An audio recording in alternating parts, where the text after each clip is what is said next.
परमात्मा की प्यारी जीवात्माओं, हम आदि अनादि काल से उस प्रभु को ढूंढ रहे हैं, उस रचनहार को ढूंढ रहे हैं, उस सनातन ब्रह्म को ढूंढ रहे हैं।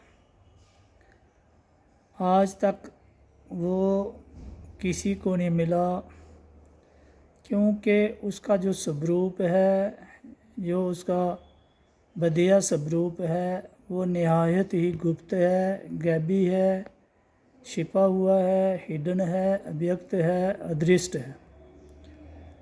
हमारी आत्मा, हमारी देह, हमारा मन, तन मन धन लगा के उसको खोजने की कोशिश करते हैं, ढूंढने की कोशिश करते हैं, उसको प्राप्त करने की कोशिश करते हैं। आज तक जो भी जब से रचना हुई है, ऋषि मुनि, देवी देवता, सूर नर, अवतार, साधु संत महात्मा, पीर फकीर, औलिया, गैस कुतुब, हाजी काजी, मुल्ला शेख, पंडित भाई, पादरी हुए हैं। सभी ने खोजने की कोशिश की है, सभी ने ढूंढने की कोशिश की है, मगर गलती ये की कि कायावार खोजते रहे, कायावार ढूंढते रहे। इस काया के बाहर जो दृष्टमान जगत है, जो हमें महसूस होता है, जिस जगत का एहसास होता है, ये जो दुनिया दिखाई देती है, ये तत्वों और गुणों की बनी हुई है। परमात्मा आत्मा से ही प्रकट होता है, आत्मा के अंदर ही रहता है, अंदर भी रहता है और हर जीव की आत्मा के बाहर भी रहता है। मगर जब भी प्राप्त होगा, जब भी हासिल होगा, जब भी मिलाप होगा, जब भी जोग होगा, जब भी हम उसको अनुभव करेंगे, एहसास करेंगे, अनुभूति करेंगे, एक्सपीरियंस करेंगे, वो हमारे अंदर आत्मा से ही महसूस होगा। लेकिन ये जो हमारा मन है, जो हमारी ही आत्मा से प्रकट होके हमारे शरीर को चलाता है, इस देह को चलाता है, इस वजूद को चलाता है, हमारी बुद्धि अकल विवेक पर भी इसी का राज है। इसलिए ये जैसा चाहता है वैसे ही जीव आत्मा वैसा ही जीव करने लगता है। जब ये अंदर प्रेरणा बढ़ता है, चलो पहाड़ में, वहाँ शांत जगह होगी, वहाँ प्रभु मिल जाएगा। जीव बेचारा पहाड़ों में चला जाता है, बर्फ़ जंगलों में चला जाता है, पहाड़ी गुफा में चला जाता है। जब ये कहता है नहीं चलो कहीं गंगा जमुना किसी दरिया किनारे चलते हैं, तो किसी नदी के किनारे चलते हैं, वहाँ स्नान करेंगे, आराम से बैठेंगे, उसकी खोज करेंगे, जीव बेचारा वहाँ चला जाता है। कभी ये कहता है कि चलो देव दिवालों, मंदिरों, मस्जिदों, गुरुद्वारे, जो भी धार्मिक स्थान हैं, धाम दिवाले हैं, वहाँ ले जाता है। कहता है इधर बैठो, इधर भक्ति करो, इधर से प्राप्त होगा। जीव वहाँ चला जाता है और निराश लौटता है, क्योंकि काया के बाहर किसी भी जगह से ये प्राप्त जो परमात्मा है वो प्राप्त नहीं होता, हासिल नहीं होता, उसको हम कहीं से भी पा नहीं सकते। यही विडंबना है, यही हमारी दुर्गति है, यही हमारी अकल पे पानी फिरा हुआ है कि हम शरीर और अपनी आत्मा के बाहर ढूंढते हैं, दूर ढूंढते हैं, कोसों मील चले जाते हैं उसको प्राप्त करने के लिए, सह सुख आनंद को पाने के लिए। हम सोचते हैं वहाँ जाएंगे, वहाँ हमारी मुक्ति हो जाएगी, वहाँ हमारा परमात्मा मिल जाएगा। लेकिन हमारे जो भी पाक पवित्र वेद, कतेब, गीता, जितनी भी पाक पवित्र पोथियाँ ग्रंथ हैं, वो बार बार उन ऋषि मुनियों, साधु संतों, महात्माओं के द्वारा लिखी गई हैं। वो यही बताते हैं कि परमात्मा अंदर है, आत्मा में है।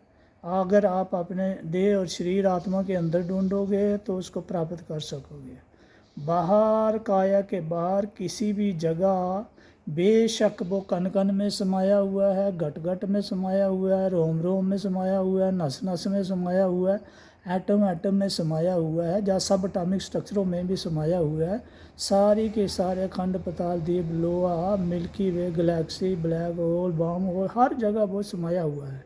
लेकिन वो हमें जब भी महसूस होगा, एहसास होगा, एक्सपीरियंस होगी, अनुभूति होगी, जब भी उसकी मौजूदगी हमें महसूस होगी, उसकी प्रेजेंस हमें मौजूद होगी, तो वो हमारी आत्मा के अंदर से ही होगी। क्योंकि उसको फील करने का, उसको महसूस करने का जो आला है, जो इंस्ट्रूमेंट है, जो इक्विपमेंट है, जो जंतर है, वो हमारे अंदर, आत्मा के अंदर सूरत और नीरत है। तो ये प्राप्त करेंगे। बाकी हमारे हाथ पाँव शीश मुख कान नाक मुंह वगैरह चमड़ी उसको नहीं देख सकती, उसको नहीं महसूस करती, उसको नहीं पकड़ सकती। वो सब जगह सर्वव्यापी कण कण में होते हुए भी हमारे लिए कोसों दूर है, कोसों मील असंख्यों मील दूर है। इसलिए हम उसको प्राप्त नहीं कर सकते, उसका एहसास नहीं कर सकते, उसकी अनुभूति नहीं कर सकते, उसकी एक्सपीरियंस नहीं कर सकते। तो ये जो हमारे पोथी ग्रंथ भी रचे गए हैं, अक्षरों का पसारा हुआ है, अलग अलग पोथी ग्रंथ में अलग अलग किस्म की रचना, अलग अलग किस्म का स्वरूप, अलग अलग किस्म का उसका आकृति बताई गई है। बहुत सारे साधु संत महात्माओं ने उसे कहा है कि वो आकार में है, लेकिन मैक्सिमम ज़्यादातर हमारे पाक पवित्र ग्रंथ वेद कतेब यही कहते हैं कि वो वदेया है, उसका कोई रंग रूप रेख नहीं है, उसका कोई शरीर नहीं है, कोई मुख नहीं है, कोई कान नहीं है, कोई नाक नहीं है, कोई आँख नहीं है, कोई माथा नहीं है, कोई शीश नहीं है, कोई धड़ नहीं है। तो अब जीव आत्मा बेचारी सोचती है किसको पूजूं, आकार को पूजूं या बिना आकार वाले को पूजूं। तो इसमें संशय पैदा होती है, भ्रम पैदा होता है, धोखा पैदा होता है। बहुत सारे जीव दुनिया के इसी चक्कर में पड़े हुए हैं, इसी शंका में पड़े हुए हैं कि परमात्मा आकार में है या निराकार है, जिसका रंग रूप रेख कोई नहीं है।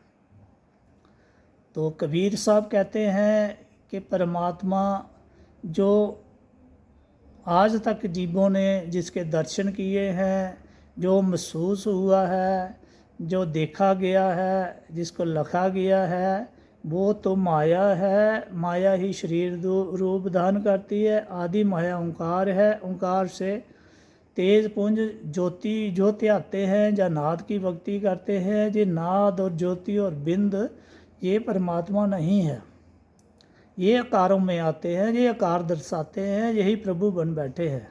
लेकिन वास्तव में, असल में, मूल में, सही में जो सच में परमात्मा, सच्चा परमात्मा है, वो वदेया है। उसका रंग रूप रेख नहीं है, उसका आत्मुख कान कुछ नहीं है, देह नहीं है, शरीर नहीं है, शीश नहीं है। वो किसी रचना में आता नहीं है, वो किसी बोली भाषा अक्षरों का विषय नहीं है, वो लिखन पढ़न में आता नहीं है, उसको इन आँखों से लखा जाता नहीं है, वो उसके हमारा शरीर महसूस नहीं कर सकता। सिर्फ और सिर्फ हमारी आत्मा ही उसको अनुभव करती है, उसका एक्सपीरियंस करती है, उसको जानने की कोशिश करती है। जो जाना जाता है वो तो देह है, वो तो मन है, वो तो माया है, वो तो आदि ओंकार है, वो तत्व है, वो गुण है, वो नाद है, वो प्रकाश है, वो बिंद है, जिसको हम जान सकते हैं। लेकिन जो जानने के परे है, जो हमारी बुद्धि अकल विवेक के परे है, जो हमारी इंद्रियों के परे हैं, जो मन माया के पसारे के परे है, वो पुरुष आदि राम है, सनातन ब्रह्म है, अल्लाहु अकबर है, वाहेगुरु है, वंडरफुल परसेप्टर है, हैरान करने वाला परमात्मा है, जो निराधार है, निर्गुण है, निर्लेप है, निर्बंध है, ना जमता है, ना मरता है, ना आता है, ना जाता है। वो स्थिर है, अडोल है, अबोल है।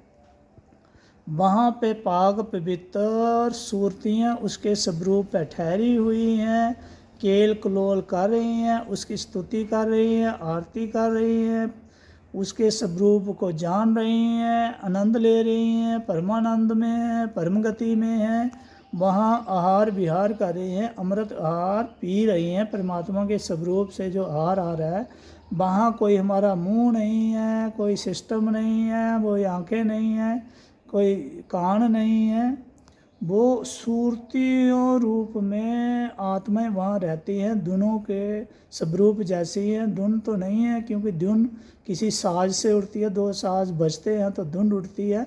वो बिना साज के वहाँ, बिना किसी इंस्ट्रूमेंट के, बिना किसी वजूद के वो धुनें परमात्मा के स्वरूप है, वो सूरतियों परमात्मा के स्वरूप है। आहार विहार कर रही हैं, आनंद ले रही हैं, महा आनंद में ठहरी हुई है। लेकिन जो जीव आत्मा है, जो जोनी खानी में आती है, 1,84 जोनियों में घूमती है, ये दुख उठाती है, ये 3 लोग के बीच में भोक्ता बन के माया को भुगतती है, कर्म अधीन है, कर्मों का भुगतान देती है, कभी कुत्ता बनती है, कभी सूर बनती है, कभी सर्प बनती है, कभी बिच्छू बनती है, कभी वृक्ष बनती है, कभी पितर बनती है, कभी देवी देवते ऋषि मुनि अवतार बनती है, कभी कभी ब्रह्म का भी रूप ले लेती है। ये जितने भी रूप दान करके हमें जीव जंतु नज़र आते हैं, ये सब के सब प्रलय में हैं, महाप्रलय में हैं, मुक्त नहीं है, आज़ाद नहीं है, ये परमानंद में नहीं है, ये सहज सुखानंद में नहीं है। क्योंकि इस 3 लोक के अंदर जीव जमता है, फिर बड़ा होता है, फिर मर जाता है। क्योंकि हर चीज़ क्रियामान है, मूवमेंटम करती रहती है, मूवमेंट करती रहती है, हरकत करती रहती है।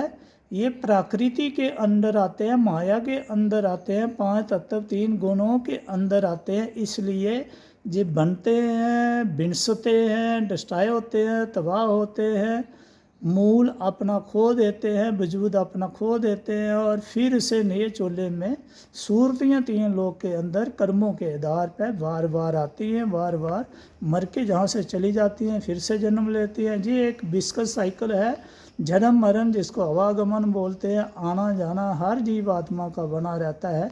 जीव आत्मा कभी किसी की नहीं मरती, सिर्फ कपड़े बदलती है, चोला बदलती है, ये वजूद बदलती है, तत्व और गुण का ढांचा बदलती है, शरीर बदलती है, घर बदलती है। आप कुछ भी समझ लो, ये आत्मा अजर और अविनाशी है। लेकिन ये जब तक अपने मूल की, अपने निज नाम की, अपने स्वरूप की, अपने आद नाम की, अपने मुख्य नाम की ये पहचान नहीं करती, तब तक ये 3 लोग के अंदर ही मरेगी, जमेगी, नए नए चोले में आएगी, दुख सहेगी, चिंता में रहेगी, कष्ट में रहेगी, क्लेश में रहेगी, इसकी दुर्गति होती रहेगी।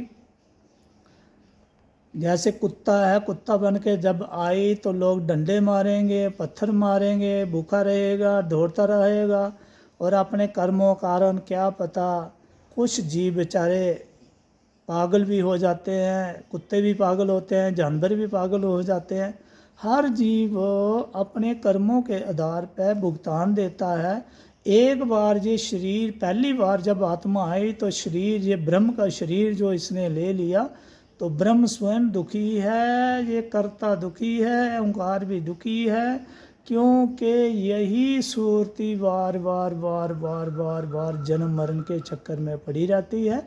इसको अपना ज्ञान, स्वयं का ज्ञान, स्वयं के स्वरूप का ज्ञान, स्वयं की स्थिति, स्वयं में ये कभी स्थिर नहीं हुई, इसलिए अवागमन में फंसी हुई है।